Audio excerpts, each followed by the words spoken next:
ಇಂದಿನಿಂದ ನವರಾತ್ರಿ ಸಂಭ್ರಮ ಶುರುವಾಗಿದೆ. ನವರಾತ್ರಿಯ ಮೊದಲ ದಿನ ಶೈಲಪುತ್ರಿಗೆ ಆರಾಧನೆಯನ್ನ ಮಾಡಲಾಗುತ್ತೆ. ಹಾಗಿದ್ರೆ ಈ ಶೈಲಪುತ್ರಿ ಯಾರು, ಈಕೆಯ ಜನನ ಯಾವ ಉದ್ದೇಶಕ್ಕಾದ್ರೂ ಆಯಿತು ಅಂತ ಆಧ್ಯಾತ್ಮಿಕ ಚಿಂತಕಿ BV ಆರತಿ ಅವರು ರಿಪಬ್ಲಿಕ್ ಕನ್ನಡ ಮೂಲಕ ತಿಳಿಸ್ಕೊಟ್ಟಿದ್ದಾರೆ. ಬನ್ನಿ ನೋಡ್ತಾ ಹೋಗೋಣ.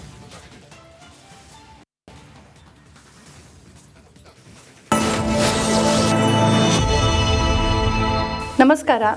ಶರನ್ನವರಾತ್ರೋತ್ಸವದ ಹಾರ್ದಿಕ ಶುಭಾಶಯಗಳು. ಶರತ್ಕಾಲದ 9 ದಿನಗಳು ಆಶ್ವಿನ ಮಾಸದಲ್ಲಿ ಮಾಡುವಂಥದ್ದೇ ಶರನ್ನವರಾತ್ರ. ಈ ಶರನ್ನವರಾತ್ರ ತುಂಬ ವಿಶೇಷ. ಇದು ವೀರರಸ ಪ್ರಧಾನ. ಆದರೆ ಇದು ವೀರರಸ ಪ್ರಧಾನವಾದ್ರಿಂದ ಶಕ್ತಿ ದೇವತೆಯ ಆರಾಧನೆ ಮಾಡ್ತೀವಿ. ಜೊತೆಗೆ ಸೈನ್ಯ ಪ್ರದರ್ಶನ, ಕುಸ್ತಿ, ಮಲ್ಲಯುದ್ಧಗಳು ಮತ್ತು ಸೀಮೋಲ್ಲಂಘನ ಅಂತ ಯುದ್ಧಕ್ಕೆ ಹೊರಡ್ತಾ ಇದ್ದಿದ್ದು ಈ ಸಂದರ್ಭದಲ್ಲಿ, ಅಥವಾ ಯುದ್ಧದಲ್ಲಿ ವಿಜಯ ಸಾಧಿಸಿದಂಥವ್ರು ವಿಜಯದಶಮಿಯ ದಿನ ವಿಶೇಷವಾಗಿ ವಿಜಯೋತ್ಸವ ಮಾಡ್ತಿದ್ರು. ಮತ್ತು ಶಸ್ತ್ರಗಳ ಪೂಜೆ ಮಾಡುವಂಥದ್ದು, ಆಯುಧ ಪೂಜೆ, ಇದೆಲ್ಲ ಶರನ್ನವರಾತ್ರದ ವೈಶಿಷ್ಟ್ಯಗಳು. ಶರನ್ನವರಾತ್ರಕ್ಕೆ ಮುಖ್ಯವಾದ ಆಧಾರ ಮಾರ್ಕಂಡೇಯ ಪುರಾಣದಲ್ಲಿ ಬರುವಂತಹ ದುರ್ಗಾ ಸಪ್ತಶತಿ, 700 ಶ್ಲೋಕಗಳ ಒಂದು ಭಾಗ. ಅದಕ್ಕೆ ದೇವಿ ಮಹಾತ್ಮ್ಯ ಅಥವಾ ಚಂಡಿ ಅಥವಾ ದುರ್ಗಾ ಸಪ್ತಶತಿ ಅಂತೆಲ್ಲ ಕರೀತಾರೆ. ನವರಾತ್ರದ ಮೊದಲನೇ ದಿನ ದೇವಿಯನ್ನ ನವದುರ್ಗಾ ರೂಪದಲ್ಲಿ ನಾವು ಪೂಜಿಸ್ತೀವಿ. ನವದುರ್ಗೆಯಲ್ಲಿ ಮೊದಲ ರೂಪ ಪ್ರಥಮಂ ಶೈಲಪುತ್ರಿ ಚ ಅಂತ, ಶೈಲಪುತ್ರಿಯ ರೂಪದಲ್ಲಿ. ಯಾವಾಗ ತಾರಕಾಸುರ ಅಂತ ಒಬ್ಬ ದುಷ್ಟ ಹುಟ್ಟುತ್ತಾನೆ, ಅವನು ನೋಡ್ತಾನೆ ಶಿವನ ಪತ್ನಿ ಸತಿ ದಾಕ್ಷಾಯಿಣಿ ಆತ್ಮದಹನ ಮಾಡ್ಕೊಂಡ್ಬಿಟ್ಟಿದ್ದಾಳೆ. ಹಾಗಾಗಿ ಶಿವ ವಿರಕ್ತನಾಗಿ ದಕ್ಷಿಣಾಭಿಮುಖವಾಗಿ ಕೂತ್ಕೊಂಡ್ಬಿಟ್ಟಿದ್ದಾನೆ ಮೌನದಲ್ಲಿ, ಧ್ಯಾನದಲ್ಲಿ. ಆ ಉಗ್ರ ತಪಸ್ಸಿನ ಮಧ್ಯದಲ್ಲಿ ಅವನಿಗೆ ಮದುವೆ ಮಾಡಿಕೊಡುವ ಆಲೋಚನೆನೂ ಬರೋಕ್ಕೆ ಸಾಧ್ಯವಿಲ್ಲ. ಹಾಗಾಗಿ ಶಿವನ ಮಗನಿಂದ ಮಾತ್ರ ನನಗೆ ಮೃತ್ಯುವಾಗಲಿ ಅಂತ ಭಾಳ ಕ್ಯಾಲ್ಕುಲೇಷನ್ ಹಾಕಿ ವರವನ್ನು ಪಡಿತಾನೆ ಬ್ರಹ್ಮನಿಂದ.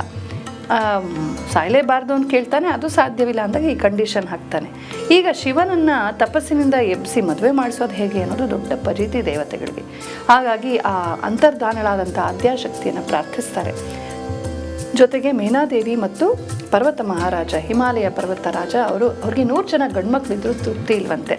ಒಂದು ಹೆಣ್ಮಗು ಬೇಕು ಅಂತ ತಪಸ್ಸನ್ನು ಮಾಡ್ತಾರೆ. ನೋಡಿ, ಸರಿಯಾಗಿ ಕೇಳಿಸ್ಕೊಂಡು, ಹೆಣ್ಮಗು ಬೇಕು ಅಂತ ತಪಸ್ಸು ಮಾಡ್ತಾರೆ.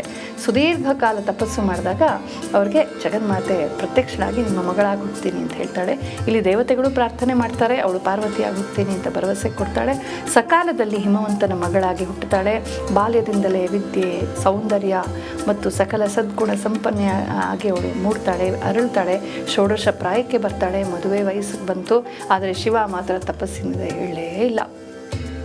ಏನೋ ಅಕಸ್ಮಾತ್ ಒಂದಿನ ಶಿವ ತಪಸ್ಸಿಂದ ಎದ್ದು ಬಂದು ಹಿಮವಂತನ ರಾಜ್ಯದಲ್ಲಿ ಒಂದು ಕಡೆ ಜಾಗ ಕೋರಿ ಅಲ್ಲಿ ತಪಸ್ಸಿಗೆ ಕೂತ್ಕೊಳ್ತಾನೆ. ಆಗ ಪಾರ್ವತಿ ತಾನೇ ರಾಜಕುಮಾರಿ ಆದರೂ ಅವನ ಸಕಲ ಸೇವೆಗೆ ಇಳಿತಾಳೆ. ಆಶ್ರಮವನ್ನು ಸ್ವಚ್ಛಗೊಳಿಸೋದು, ಅಲ್ಲಿ ಎಲ್ಲ ಅವನ ಪೂಜಾದಿಗಳಿಗೆ ಸಿದ್ಧಪಡಿಸೋದು, ಅನ್ನಪಾನಗಳ ವ್ಯವಸ್ಥೆ ಮಾಡೋದು ಎಲ್ಲ ತಾನೇ ಮಾಡ್ತಿರ್ತಾಳೆ. ಎಂದಾದರೂ ನನ್ನ ಕಡೆ ನೋಡ್ತಾನೇನೋ, ನನ್ನ ಕಡೆ ಕಟಾಕ್ಷ ಬೀರ್ತಾನೇನೋ ಅಂತ. ಆದರೆ ಶಿವನು ತಪೋಭಾವದಲ್ಲಿರ್ತಾನೆ. ಪಾರ್ವತಿಯನ್ನು ಗಮನಿಸಿದ್ರು ಕೂಡ ಅವನು ತನ್ನ ತಪಸ್ಸಿನಿಂದ ಬಹಿರ್ಮುಖವಾಗೋದೇ ಇಲ್ಲ. ಎಷ್ಟಪ್ಪ ಇದು ಕಾಲ ಕಾಯೋದು ಅಂತ ದೇವತೆಗಳಿಗೆ ತುಂಬ ಅರ್ಜೆಂಟ್. ಪಾರ್ವತಿ ಮಾತ್ರ ಕಾಯ್ತಾಳೆ, ಆದರೆ ದೇವತೆಗಳಿಗೆ ತುಂಬ ಒಂಥರ ಅವಸರ. ಅವ್ರೇನು ಮಾಡ್ತಾರೆ, ಅಕಾಲಿಕವಾದ ಒಂದು ವಸಂತ ಋತುವನ್ನು ಮೂಡಿಸ್ಬಿಟ್ಟು ಮನ್ಮಥನ ಕಳಿಸ್ತಾರೆ. ಇದ್ದಕ್ಕಿದ್ದಾಗ ಹೋಗ್ಲಿಕ್ಕೆ ಹೋಗುತ್ತೆ, ಇದ್ದ ಹಾಗೆ ಯಾವ್ಯಾವುದು ಹೂ ಅರಳುತ್ತೆ, ಔಟ್ ಆಫ್ ಸೀಸನ್ನು. ಶಿವ ಹಾಗೆ ಕಣ್ಬಿಟ್ಟು ನೋಡ್ತಿರುವಾಗ ಮನ್ಮಥ ಹೂ ಬಾಣವನ್ನು ಚಿಮ್ಮಿಸ್ತಾನೆ. ಎಂತೆಂಥವರ ಮನಸ್ಸನ್ನು ಕೂಡ ಕಾಮಕ್ಕೆ ಸೆಳೆಯುವಂಥ ಅವನ ಹೂ ಬಾಣಗಳು ಶಿವನಿಗೆ ತಟ್ಟಿದಾಗ ಶಿವ ಅಷ್ಟೊತ್ತಿಗೆ ಸರಿಯಾಗಿ ಏನಿದು, ಇದ್ದಕ್ಕಿದ್ದಾಗ ವಸಂತ ಬಂತಲ್ಲ, ಕೋಗಿಲೆ ಕೂಗ್ತಿದೆಯಲ್ಲ, ಶೃಂಗಾರ ರಸ ಪ್ರಧಾನವಾದ ಕಾಲ ಬಂತ ಅಂತ ನೋಡ್ತಿರುವಾಗ ಪಾರ್ವತಿ ಬರ್ತಾಳೆ. ಅವನಿಗೆ ಹಾರ ಹಾಕಿ ನಮಸ್ಕಾರ ಮಾಡ್ತಿರುವಾಗ ಪಾರ್ವತಿಯನ್ನು ನೋಡ್ತಾನೆ. ತನ್ನ ಜನ್ಮಾಂತರದ ಸತಿ ಅಂತ ಗೊತ್ತೇ ಇತ್ತು. ಕ್ಷಣಕಾಲ ಅವಳನ್ನು ಮುಖವನ್ನು ನೋಡ್ತಾನೆ ಶಿವ. ಅಷ್ಟೊತ್ತಿಗೆ ಶಿವಂಗೆ ಅನ್ನಿಸ್ತೇ, ನಾನು ತಪೋಭಾವದಲ್ಲಿದ್ದವನು, ಅದು ಹೇಗೆ ನನಗೆ ಬಹಿರ್ಮುಖತೆ ಬಂತು, ಯಾರ್ದೋ ಕಪಟ ಇರಬೇಕು ಅಂತ ಸುತ್ತಲೂ ನೋಡಿದಾಗ ಬಾಣ ಬಿಲ್ಲು ಹಿಂಗೆ ಇಟ್ಕೊಂಡು ಇನ್ನೂ ನಿಂತೇ ಇದ್ದ.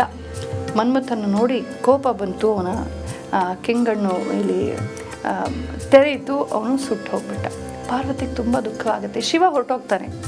ಪಾರ್ವತಿಗೆ ದುಃಖವಾಗುತ್ತೆ, ನಾನೇನು ತಪ್ಪು ಮಾಡಿದ್ರು ಹಿಂಗಾಯ್ತಲ್ಲ ಅಂಥೇಳಿ ಅವಳು ತಿಳ್ಕೊಳ್ತಾಳೆ. ರೂಪದಿಂದ, ಗುಣದಿಂದ, ವಿದ್ಯೆಯಿಂದ, ಐಶ್ವರ್ಯದಿಂದ, ರಾಜಕುಮಾರಿ ಅಂತನ್ನುವ ಸ್ಥಾನಮಾನದಿಂದ ಪರಮಾತ್ಮನನ್ನು ಪಡೆಯೋಕ್ಕಾಗೋದಿಲ್ಲ. ಪರಮಾತ್ಮನನ್ನು ಪಡೆಯೋದಕ್ಕೇನು ಬೇಕು? ಭಕ್ತಿ ಬೇಕು, ತಪಸ್ಬೇಕು. ನನ್ನಲ್ಲಿ ಅದು ಕೊರತೆ ಇದೆ. 3 ಹೊತ್ತು ಊಟ ಮಾಡ್ಕೊಂಡು ರಾಜಕುಮಾರಿ ಸುಖವಾಗಿ ಪಲ್ಲಂಗದಲ್ಲಿ ಮಲ್ಕೊಂಡು ಅಪ್ಪ ಅಮ್ಮನ ಜೊತೆ ಇದ್ದೀನಿ. ಇಷ್ಟು ಸಾಮಾನ್ಯವಾದ ಭೋಗದ ಜೀವನದಿಂದ ನಾನು ಪರಮಾತ್ಮನನ್ನು ಉಳಿಸಿಕೊಳ್ಳಲಾರೆ, ನಾನು ಯೋಗವನ್ನು ಮಾಡ್ತೀನಿ ಅಂತ ಶೈಲಪುತ್ರಿ ಪಾರ್ವತಿಯಾದಂಥ ಜಗನ್ಮಾತೆ ತಪಸ್ಸಿಗೆ ನಿಲ್ತಾಳೆ. ಇದು ಕಥೆ. ಈ ಜಗನ್ಮಾತೆಯ ಪಾರ್ವತಿಯ ಅವತಾರದ ಬಾಲ್ಯದಿಂದ ಹಿಡಿದು ಕೌಮಾರ್ಯ ದಾಟಿ ಯೌವನಕ್ಕೆ ಬಂದು ಶಿವನನ್ನು ಬಯಸ್ತಾಳಲ್ಲ, ಆ ರೂಪವನ್ನು ಶೈಲಪುತ್ರಿ ಅಂತ ಹೇಳ್ತಾರೆ. ನವರಾತ್ರದ ಮೊದಲನೇ ದಿನ ನಾವು ಶೈಲಪುತ್ರಿಯ ಪೂಜೆಯನ್ನು ಮಾಡ್ತೀವಿ. ಅಂಥ ಶೈಲಪುತ್ರಿ ನಮ್ಮೆಲ್ಲರಿಗೂ ಆಯುರಾರೋಗ್ಯ ಐಶ್ವರ್ಯಗಳನ್ನು ಕೊಡಲಿ, ಸನ್ಮತಿಯನ್ನು ಕೊಡಲಿ, ದೇಶಭಕ್ತಿ ಧರ್ಮನಿಷ್ಠೆಗಳನ್ನು ಕೊಡಲಿ ಅಂತ ಪ್ರಾರ್ಥಿಸೋಣ.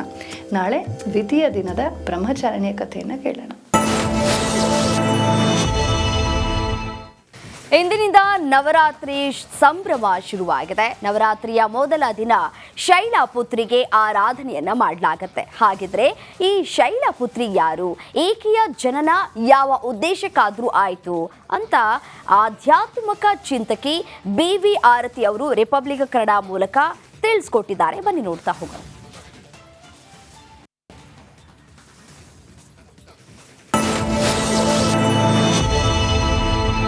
ನಮಸ್ಕಾರ.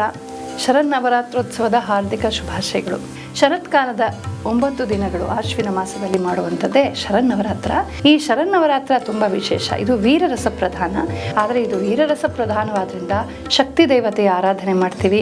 ಜೊತೆಗೆ ಸೈನ್ಯ ಪ್ರದರ್ಶನ, ಕುಸ್ತಿ, ಮಲ್ಲಯುದ್ಧಗಳು ಮತ್ತು ಸೀಮೋಲ್ಲಂಘನ ಅಂತ ಯುದ್ಧಕ್ಕೆ ಹೊರಡ್ತಾ ಇದ್ದಿದ್ದು ಈ ಸಂದರ್ಭದಲ್ಲಿ, ಅಥವಾ ಯುದ್ಧದಲ್ಲಿ ವಿಜಯ ಸಾಧಿಸಿದಂಥವ್ರು ವಿಜಯದಶಮಿಯ ದಿನ ವಿಶೇಷವಾಗಿ ವಿಜಯೋತ್ಸವ ಮಾಡ್ತಿದ್ರು. ಮತ್ತು ಶಸ್ತ್ರಗಳ ಪೂಜೆ ಮಾಡುವಂಥದ್ದು, ಆಯುಧ ಪೂಜೆ, ಇದೆಲ್ಲ ಶರನ್ನವರಾತ್ರದ ವೈಶಿಷ್ಟ್ಯಗಳು. ಶರನ್ನವರಾತ್ರಕ್ಕೆ ಮುಖ್ಯವಾದ ಆಧಾರ ಮಾರ್ಕಂಡೇಯ ಪುರಾಣದಲ್ಲಿ ಬರುವಂತಹ ದುರ್ಗಾ ಸಪ್ತಶತಿ, 700 ಶ್ಲೋಕಗಳ ಒಂದು ಭಾಗ. ಅದಕ್ಕೆ ದೇವಿ ಮಹಾತ್ಮ್ಯ ಅಥವಾ ಚಂಡಿ ಅಥವಾ ದುರ್ಗಾ ಸಪ್ತಶತಿ ಅಂತೆಲ್ಲ ಕರೀತಾರೆ. ನವರಾತ್ರದ ಮೊದಲನೇ ದಿನ ದೇವಿಯನ್ನ ನವದುರ್ಗಾ ರೂಪದಲ್ಲಿ ನಾವು ಪೂಜಿಸ್ತೀವಿ. ನವದುರ್ಗೆಯಲ್ಲಿ ಮೊದಲ ರೂಪ ಪ್ರಥಮಂ ಶೈಲಪುತ್ರಿ ಚ ಅಂತ, ಶೈಲಪುತ್ರಿಯ ರೂಪದಲ್ಲಿ. ಯಾವಾಗ ತಾರಕಾಸುರ ಅಂತ ಒಬ್ಬ ದುಷ್ಟ ಹುಟ್ಟುತ್ತಾನೆ, ಅವನು ನೋಡ್ತಾನೆ ಶಿವನ ಪತ್ನಿ ಸತಿ ದಾಕ್ಷಾಯಿಣಿ ಆತ್ಮದಹನ ಮಾಡ್ಕೊಂಡ್ಬಿಟ್ಟಿದ್ದಾಳೆ. ಹಾಗಾಗಿ ಶಿವ ವಿರಕ್ತನಾಗಿ ದಕ್ಷಿಣಾಭಿಮುಖವಾಗಿ ಕೂತ್ಕೊಂಡ್ಬಿಟ್ಟಿದ್ದಾನೆ ಮೌನದಲ್ಲಿ, ಧ್ಯಾನದಲ್ಲಿ. ಆ ಉಗ್ರ ತಪಸ್ಸಿನ ಮಧ್ಯದಲ್ಲಿ ಅವನಿಗೆ ಮದುವೆ ಮಾಡಿಕೊಡೋ ಆಲೋಚನೆನೂ ಬರೋಕ್ಕೆ ಸಾಧ್ಯವಿಲ್ಲ. ಹಾಗಾಗಿ ಶಿವನ ಮಗನಿಂದ ಮಾತ್ರ ನನಗೆ ಮೃತ್ಯುವಾಗಲಿ ಅಂತ ಭಾಳ ಕ್ಯಾಲ್ಕುಲೇಷನ್ ಹಾಕಿ ವರವನ್ನು ಪಡಿತಾನೆ ಬ್ರಹ್ಮನಿಂದ. ಸಾಯಲೇಬಾರ್ದು ಅಂತ ಕೇಳ್ತಾನೆ, ಅದು ಸಾಧ್ಯವಿಲ್ಲ ಅಂದಾಗ ಈ ಕಂಡೀಷನ್ ಹಾಕ್ತಾನೆ. ಈಗ ಶಿವನನ್ನು ತಪಸ್ಸಿನಿಂದ ಎಬ್ಬಿಸಿ ಮದುವೆ ಮಾಡಿಸೋದು ಹೇಗೆ ಅನ್ನೋದು ದೊಡ್ಡ ಪರೀತಿ ದೇವತೆಗಳಿಗೆ. ಹಾಗಾಗಿ ಆ ಅಂತರ್ಧಾನಳಾದಂಥ ಆದ್ಯಾಶಕ್ತಿಯನ್ನು ಪ್ರಾರ್ಥಿಸ್ತಾರೆ. ಜೊತೆಗೆ ಮೇನಾದೇವಿ ಮತ್ತು ಪರ್ವತ ಮಹಾರಾಜ, ಹಿಮಾಲಯ ಪರ್ವತ ರಾಜ, ಅವ್ರಿಗೆ 100 ಜನ ಗಂಡ್ಮಕ್ಳಿದ್ರು ತೃಪ್ತಿ ಇಲ್ವಂತೆ. ಒಂದು ಹೆಣ್ಮಗು ಬೇಕು ಅಂತ ತಪಸ್ಸನ್ನು ಮಾಡ್ತಾರೆ. ನೋಡಿ, ಸರಿಯಾಗಿ ಕೇಳಿಸ್ಕೊಂಡು, ಹೆಣ್ಮಗು ಬೇಕು ಅಂತ ತಪಸ್ಸು ಮಾಡ್ತಾರೆ. ಸುದೀರ್ಘ ಕಾಲ ತಪಸ್ಸು ಮಾಡಿದಾಗ ಅವ್ರಿಗೆ ಜಗನ್ಮಾತೆ ಪ್ರತ್ಯಕ್ಷನಾಗಿ ನಿಮ್ಮ ಮಗಳಾಗಿ ಹುಡ್ತೀನಿ ಅಂತ ಹೇಳ್ತಾಳೆ. ಇಲ್ಲಿ ದೇವತೆಗಳು ಪ್ರಾರ್ಥನೆ ಮಾಡ್ತಾರೆ, ಅವಳು ಪಾರ್ವತಿಯಾಗಿ ಹುಡ್ತೀನಿ ಅಂತ ಭರವಸೆ ಕೊಡ್ತಾಳೆ. ಸಕಾಲದಲ್ಲಿ ಹಿಮವಂತನ ಮಗಳಾಗಿ ಹುಟ್ಟುತ್ತಾಳೆ. ಬಾಲ್ಯದಿಂದಲೇ ವಿದ್ಯೆ, ಸೌಂದರ್ಯ ಮತ್ತು ಸಕಲ ಸದ್ಗುಣ ಸಂಪನ್ನ ಆಗಿ ಅವಳು ಮೂಡ್ತಾಳೆ, ಅರಳ್ತಾಳೆ. ಷೋಡಶ ಪ್ರಾಯಕ್ಕೆ ಬರ್ತಾಳೆ. ಮದುವೆ ವಯಸ್ಸಿಗೆ ಬಂತು. ಆದರೆ ಶಿವ ಮಾತ್ರ ತಪಸ್ಸಿನಿಂದ ಹೇಳಲೇ ಇಲ್ಲ. ಏನೋ ಅಕಸ್ಮಾತ್ ಒಂದಿನ ಶಿವ ತಪಸ್ಸಿಂದ ಎದ್ದು ಬಂದು ಹಿಮವಂತನ ರಾಜ್ಯದಲ್ಲಿ ಒಂದು ಕಡೆ ಜಾಗ ಕೋರಿ ಅಲ್ಲಿ ತಪಸ್ಸಿಗೆ ಕೂತ್ಕೊಳ್ತಾನೆ.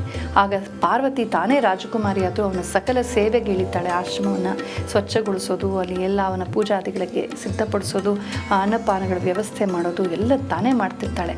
ಎಂದಾದರೂ ನನ್ನ ಕಡೆ ನೋಡ್ತಾನೇನೋ, ನನ್ನ ಕಡೆ ಕಟಾಕ್ಷ ಬೀರ್ತಾನೇನೋ ಅಂತ. ಆದರೆ ಶಿವನು ತಪೋಭಾವದಲ್ಲಿರ್ತಾನೆ. ಪಾರ್ವತಿಯನ್ನು ಗಮನಿಸಿದ್ರು ಕೂಡ ಅವನು ತನ್ನ ತಪಸ್ಸಿನಿಂದ ಬಹಿರ್ಮುಖವಾಗೋದೇ ಇಲ್ಲ. ಎಷ್ಟಪ್ಪ ಇದು ಕಾಲ ಕಾಯೋದು ಅಂತ ದೇವತೆಗಳಿಗೆ ತುಂಬ ಅರ್ಜೆಂಟು. ಪಾರ್ವತಿ ಮಾತ್ರ ಕಾಯ್ತಾಳೆ, ಆದರೆ ದೇವತೆಗಳಿಗೆ ತುಂಬ ಒಂಥರ ಅವಸರ. ಅವ್ರೇನು ಮಾಡ್ತಾರೆ, ಅಕಾಲಿಕವಾದ ಒಂದು ವಸಂತ ಋತುವನ್ನು ಮೂಡಿಸ್ಬಿಟ್ಟು ಮನ್ಮಥನ ಕಳಿಸ್ತಾರೆ. ಇದ್ದಕ್ಕಿದ್ದಾಗ ಹೋಗ್ಲಿಕ್ಕೆ ಹೋಗುತ್ತೆ, ಇದ್ದಕ್ಕೀಗ ಇದ್ದ ಹಾಗೆ ಯಾವ್ಯಾವುದು ಹೂ ಅರಳುತ್ತೆ, ಔಟ್ ಆಫ್ ಸೀಸನ್ನು. ಶಿವ ಹಾಗೆ ಕಣ್ಬಿಟ್ಟು ನೋಡ್ತಿರುವಾಗ ಮನ್ಮಥ ಹೂ ಬಾಣವನ್ನು ಚಿಮ್ಮಿಸ್ತಾನೆ. ಎಂತೆಂಥವರ ಮನಸ್ಸನ್ನು ಕೂಡ ಕಾಮಕ್ಕೆ ಸೆಳೆಯುವಂಥ ಹೂ ಬಾಣಗಳು ಶಿವನಿಗೆ ತಟ್ಟಿದಾಗ ಶಿವ ಅಷ್ಟೊತ್ತಿಗೆ ಸರಿಯಾಗಿ ಏನಿದು, ಇದ್ದಕ್ಕಿದ್ದಾಗ ವಸಂತ ಬಂತಲ್ಲ, ಕೋಗಿಲೆ ಕೂಗ್ತಿದೆಯಲ್ಲ, ಶೃಂಗಾರ ರಸ ಪ್ರಧಾನವಾದ ಕಾಲ ಬಂತ ಅಂತ ನೋಡ್ತಿರುವಾಗ ಪಾರ್ವತಿ ಬರ್ತಾಳೆ. ಅವನಿಗೆ ಹಾರ ಹಾಕಿ ನಮಸ್ಕಾರ ಮಾಡ್ತಿರುವಾಗ ಪಾರ್ವತಿಯನ್ನು ನೋಡ್ತಾನೆ. ತನ್ನ ಜನ್ಮಾಂತರದ ಸತಿ ಅಂತ ಗೊತ್ತೇ ಇತ್ತು. ಕ್ಷಣಕಾಲ ಅವಳನ್ನು ಮುಖವನ್ನು ನೋಡ್ತಾನೆ ಶಿವ. ಅಷ್ಟೊತ್ತಿಗೆ ಶಿವಂಗೆ ಅನ್ನಿಸ್ತೇ, ನಾನು ತಪೋಭಾವದಲ್ಲಿದ್ದವನು, ಅದು ಹೇಗೆ ನನಗೆ ಬಹಿರ್ಮುಖತೆ ಬಂತು, ಯಾರ್ದೋ ಕಪಟ ಇರಬೇಕು ಅಂತ ಸುತ್ತಲೂ ನೋಡಿದಾಗ ಬಾಣ ಬಿಲ್ಲು ಹಿಂಗೆ ಇಟ್ಕೊಂಡು ಇನ್ನೂ ನಿಂತೇ ಇದ್ದ. ಮನ್ಮಥನ್ನು ನೋಡಿ ಕೋಪ ಬಂತು. ಅವನ ಕೆಂಗಣ್ಣು ಇಲ್ಲಿ ತೆರೆಯಿತು. ಅವನು ಸುಟ್ಟು ಹೋಗ್ಬಿಟ್ಟ. ಪಾರ್ವತಿಗೆ ತುಂಬ ದುಃಖವಾಗುತ್ತೆ. ಶಿವ ಹೊರಟೋಗ್ತಾನೆ. ಪಾರ್ವತಿಗೆ ದುಃಖವಾಗುತ್ತೆ, ನಾನೇನು ತಪ್ಪು ಮಾಡಿದ್ರು ಹಿಂಗಾಯ್ತಲ್ಲ ಅಂಥೇಳಿ ಅವಳು ತಿಳ್ಕೊಳ್ತಾಳೆ. ರೂಪದಿಂದ ಗುಣದಿಂದ, ವಿದ್ಯೆಯಿಂದ, ಐಶ್ವರ್ಯದಿಂದ, ರಾಜಕುಮಾರಿ ಅಂತನ್ನುವ ಸ್ಥಾನಮಾನದಿಂದ ಪರಮಾತ್ಮನನ್ನು ಪಡೆಯೋಕ್ಕಾಗೋದಿಲ್ಲ. ಪರಮಾತ್ಮನನ್ನು ಪಡೆಯೋದಕ್ಕೆ ಏನು ಬೇಕು? ಭಕ್ತಿ ಬೇಕು, ತಪಸ್ಬೇಕು. ನನ್ನಲ್ಲಿ ಅದು ಕೊರತೆ ಇದೆ. 3 ಹೊತ್ತು ಊಟ ಮಾಡ್ಕೊಂಡು ರಾಜಕುಮಾರಿ ಸುಖವಾಗಿ ಪಲ್ಲಂಗದಲ್ಲಿ ಮಲ್ಕೊಂಡು ಅಪ್ಪ ಅಮ್ಮನ ಜೊತೆ ಇದ್ದೀನಿ.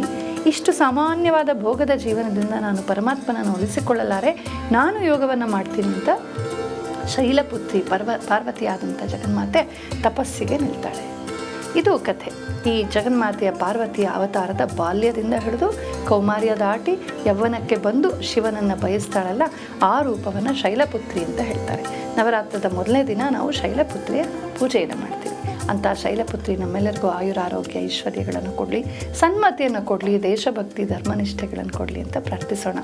ನಾಳೆ ದ್ವಿತೀಯ ದಿನದ ಬ್ರಹ್ಮಚಾರಿಣಿಯ ಕಥೆಯನ್ನು ಕೇಳೋಣ.